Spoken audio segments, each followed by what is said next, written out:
Shalom, la question que nous allons aborder aujourd'hui, Bezrat Hashem, est la suivante.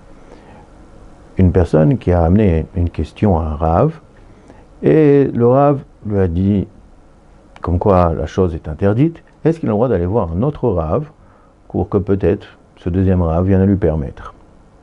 Ça peut être le cas d'un poulet, qu'on l'a fait la shrita, et que le premier Rav a interdit en disant que la shrita n'a pas été bien faite. Ça peut être au cas d'un tissu témoin qui a été amené par un homme marié pour savoir est-ce que la couleur qui s'y trouve rend impur ou est permis.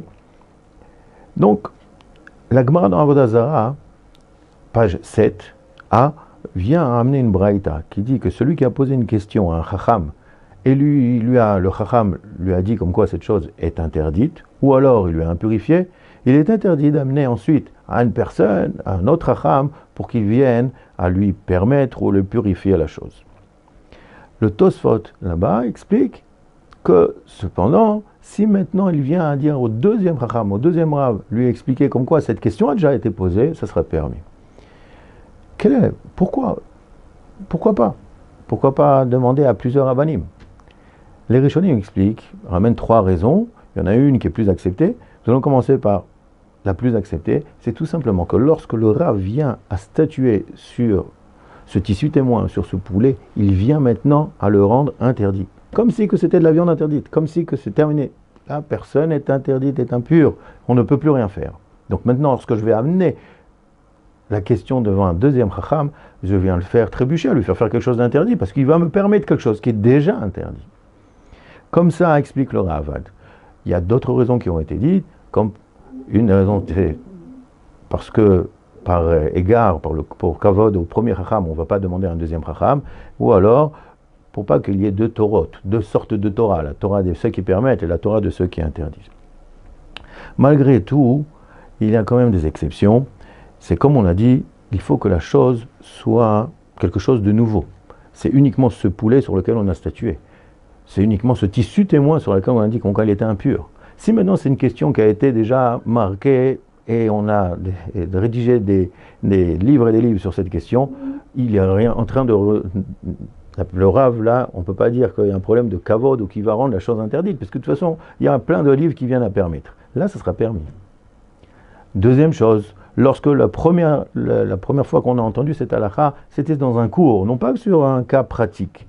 Également, on aura le droit d'aller voir un autre Rav qui lui est peut-être plus coulant. Troisièmement, si la personne qui, maintenant le Rav, il s'est trompé dans un cas qui était clairement énoncé dans une Mishnah ou dans le décisionnaire, les derniers décisionnaires. Là, c'est sûr que c'est en fait, ce qu'il vient d'émettre, c'est faux. Donc, il n'y a aucun problème d'aller voir un deuxième. Alors, vous me direz, comment faire? Comment faire? Premièrement, avoir un Rav dans lequel on fait confiance et avoir toujours le même Rav. Ça, c'est une première des choses. Deuxième chose, en plus, il connaît le dossier, il connaît exactement le contexte de toute la question de l'halakha. Et en fonction de cela, il viendra à statuer. Et en plus, si maintenant vous venez à douter, peut-être vous pensez que vous n'avez pas bien énoncé la question, c'est ce qui arrive la plupart du temps, alors ce qu'il faut faire, c'est demander à un deuxième Rav et lui dire, écoutez, cette question, je l'ai déjà demandé à un premier Rav et il m'a dit telle et telle chose. Alors là, le Rav, on verra est-ce que c'est permis de changer la halakha qui a été donnée auparavant ou pas. Et donc c'est la meilleure des choses, comme on a dit d'après le Tosfot.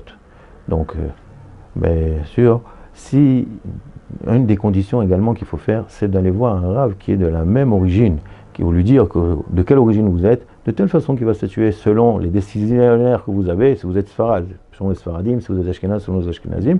En règle générale, le Rav vous demande d'où vous provenez, en fonction de ça, il va bien sûr statuer.